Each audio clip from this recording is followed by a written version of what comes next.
Thank you, Magnus. It's now my pleasure to introduce Dr. Matt Levitt. He's a veteran ball player at these summits, been to quite a few of them. He's the director of the Stein program on Counterterrorism and Intelligence at the Washington Institute. Dr. Matthew Levitt is a senior fellow at the Washington Institute for Near Eastern Policy, where he directs the Institute's Stein program on Counterterrorism and Intelligence. Dr. Levitt is a professorial lecturer in strategic studies at Johns Hopkins School of Advanced International Studies, SAIS, and an adjunct fellow at the Combating Terrorism Center, CTC, at West Point. From 2005 to early 2007, Levitt served as the Deputy Assistant Secretary for Intelligence and Analysis at the United States Department of the Treasury. Dr. Levitt has also served as an FBI intelligence analyst, providing tactical and strategic analytical support to counterterrorism operations. He has earned numerous awards and commendations for his government service at both the FBI and the Treasury Department, and is a frequent guest lecturer on national and international media. Dr. Levitt has written extensively on international terrorism, terror finance, intelligence, the Middle East, and the Arab-Israeli peace negotiations. His latest books include Hamas, Politics, Charity, and Terrorism in the Service of Jihad, Yale University Press, 2006, and Negotiating Under Fire, Preserving Peace Talks in the Face of Terror Attacks, Rowman and Littlefield, 2008.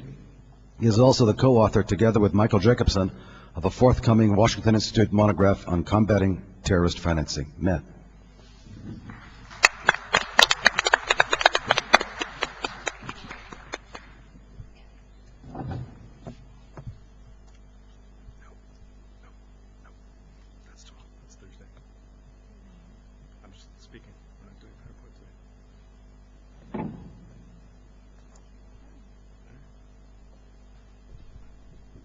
So those of you who are interested in terror finance, you just got a taste of what we'll be speaking about on Thursday. It's a pleasure to be back here at ICT. I want to thank Jonathan, Boaz, Eitan, and everyone at the ICT staff. Thank you very much. Ball player, but a short ball player, Jonathan. For putting together this conference, truly one of the most important counterterrorism conferences held every year. And it's a pleasure to be here specifically to give an American perspective focusing on the evolving threat of international terrorism and the U.S. government response. As the Bush administration's second term comes to a close, this conference offers, I think, an important opportunity to highlight the progress the United States and its allies have made in 7 years since the September 11th attacks, as well as acknowledge the challenges that still remain. Some of our tactics and our strategies have been extremely effective. Others have fallen short. What is clear is that the threat facing the United States and its allies is consistently evolving and changing, and the United States and its allies both, I'll be focusing on the U.S., have adapted counterterrorism approaches that have changed in kind. To be certain, our adversary is not static. We face a truly dynamic and evolving terrorist threat. The international community now faces a different and in some ways more complicated threat than it did on September 11th, 2001. This is an adversary that continues to evolve rapidly, often in response to U.S. and international pressure. At the time of the September 11th attacks, Al-Qaeda was a centralized, hierarchical organization that directed international terrorist operations from its base in Afghanistan. By 2004, Al-Qaeda appeared to be in disarray, with its capabilities dramatically diminished. In fact, the State Department's annual terrorism report that year assessed that Al-Qaeda had been, quote, weakened operationally, and that the United States and its allies had degraded the group's leadership, abilities, and depleted its operational ranks. While Al-Qaeda remained focused on attacking U.S. interests, its ability to conduct large-scale attacks had been greatly reduced.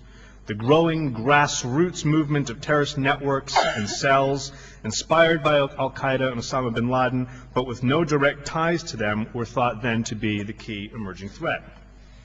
That picture has changed substantially over the past few years as Al-Qaeda's center has grown stronger.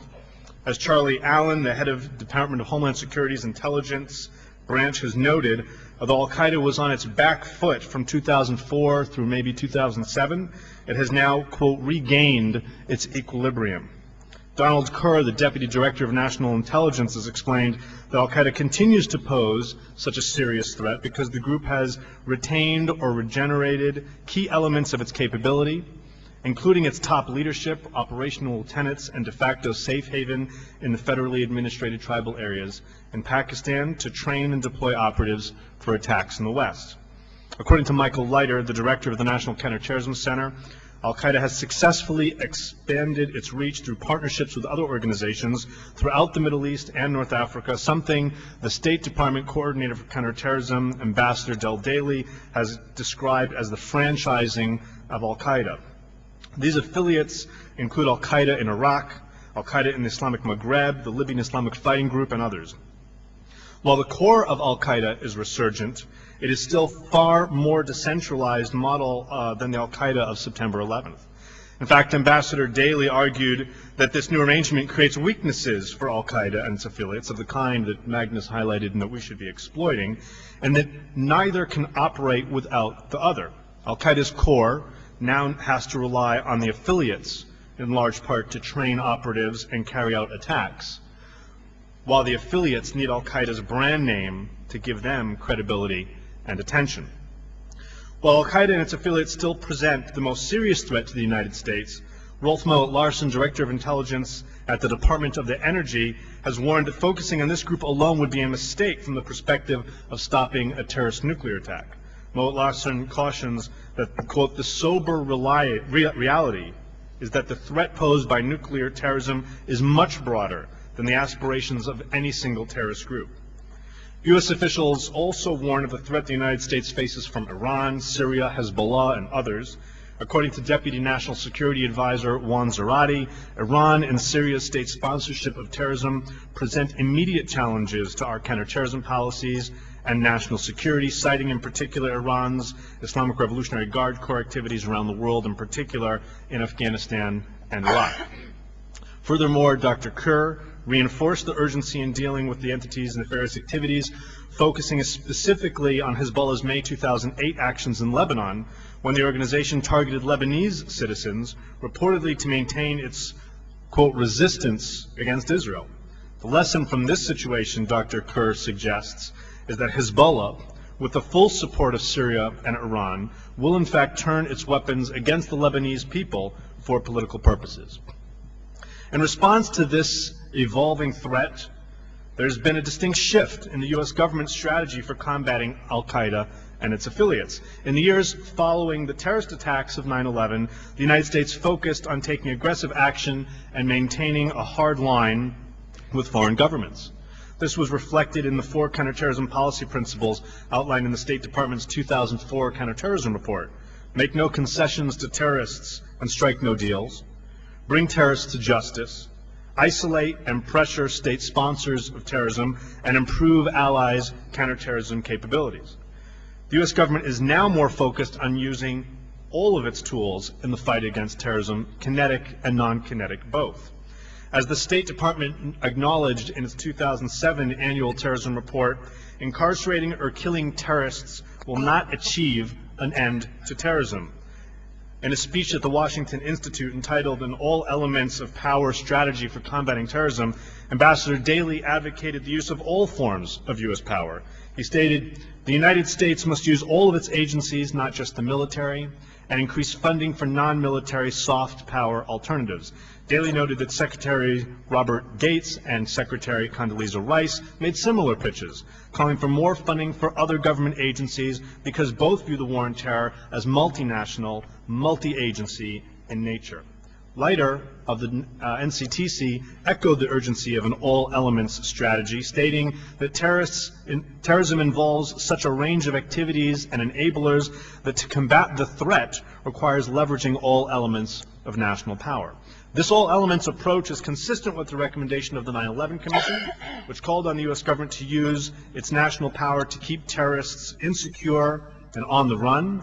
The Commission recommended that the United States should reach out, listen to, and work with other countries that help in this effort, something we are now trying to do to great effect.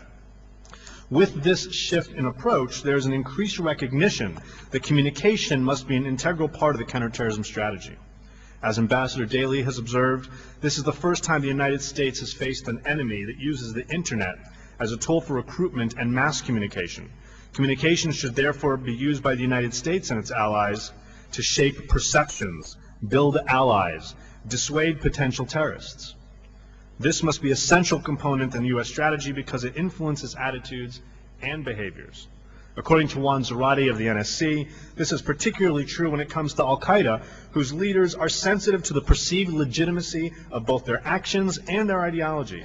They care about their image because it has real-world effects on recruitment, donations, support in Muslim and religious communities.